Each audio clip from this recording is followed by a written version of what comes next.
একজন অসুস্থ মানুষ আর হচ্ছে প্রতিবন্ধী মানুষ। এই মানুষটা কি নিজে চিন্তা করিব, না খাইবার চিন্তা করিব, না চিকিৎসার চিন্তা করিব? যারা সুস্থ মানুষ এরা তো চিন্তা করি আর না।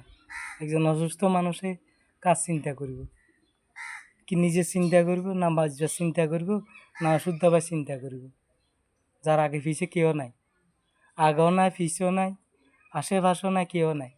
তাহলে সেই মানুষগা কীভাবে বাঁচে?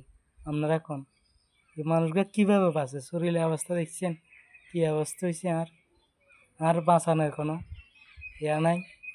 কী করবো একমাত্র আল্লাহ জানে।